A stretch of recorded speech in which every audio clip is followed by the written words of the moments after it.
मालिक बिन दीनार और चोर। एक चोर एक रात मालिक बिन दीनार के घर की दीवार फलांग कर अंदर दाखिल होने में कामयाब हो गया। एक बार घर के अंदर चोर को ये देखकर मायूसी हुई कि चोरी के काबिल कोई चीज नहीं। मालिक नमाज में मसरूफ था।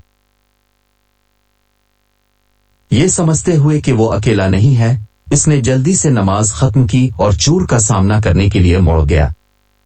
मालिक ने किसी सदमे या खौफ की अलामत जाहिर किए बगैर इत्मीनान से सलाम पेश किया और कहा, मेरे भाई, अल्लाह आपको माफ करे, आप मेरे घर में दाखिल हुए और आपको लेने के लायक कुछ नहीं मिला, फिर भी मैं नहीं चाहता कि आप कुछ फायदा उठाए बगैर चले जाएं।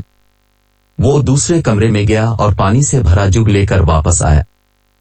उसने चोर की आंखों में देखते हुए कहा, वुजू करो और 2 रकत नमाज पढ़ो, क्योंकि अगर तुमने ऐसा किया तो तुम मेरे घर से इससे बड़ा खजाना लेकर निकलोगे जिसकी तुमने इब्तिदा में तलाश की थी। मालिक के आदाब और अल्फाज से आजिज होकर चोर ने कहा, हाँ, यह वाकई एक फराख दिलाना पेशकश है। वुजू करने और 2 रकत नमाज अदा करने के बाद चोर ने कहा, ए मालिक, अगर मैं थोड़ी देर ठहरूं तो क्या आपको एतराज होगा, क्योंकि मैं मजीद 2 रकत नमाज पढ़ने के लिए ठहरना चाहता हूं। मालिक ने कहा कि अल्लाह ताला अब तुम पर जितनी नमाज का हुक्म दे इसके लिए ठहरो। चोर ने पूरी रात मालिक के घर गुजारी। वो सुबह तक नमाज पढ़ता रहा।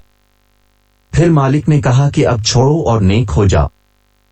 लेकिन चोर ने जाने के बजाय कहा कि अगर मैं आज यहां तुम्हारे साथ रहूं तो क्या तुम्हें कोई एतराज होगा, क्योंकि मैंने रोजा की नियत की है। जब तक तुम चाहो ठहरो। मालिक ने कहा। चोर ने कई दिन कयाम किया, हर रात के आखिरी औकात में नमाज पढ़ी और दिन को रोजा रखा। आखिरकार जब उसने जाने का फैसला किया तो चोर ने कहा, ए मालिक, मैंने अपने गुनाहों और अपने साबिका तर्ज जिंदगी के लिए तौबा करने का पुख्ता अज़्म कर लिया है। मालिक ने कहा कि यह अल्लाह के हाथ में है। इस शख्स ने अपने तरीके दुरुस्त किए और नेकी और अल्लाह की इताअत की जिंदगी गुजारने लगा।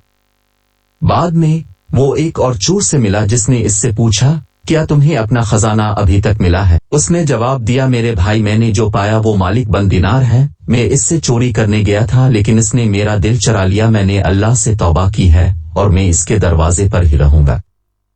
रहम और बख्शिश यहां तक कि मैं वो हासिल कर लूं जो उसके फरमाबरदार मोहब्बत करने वाले बंदों ने हासिल किया है।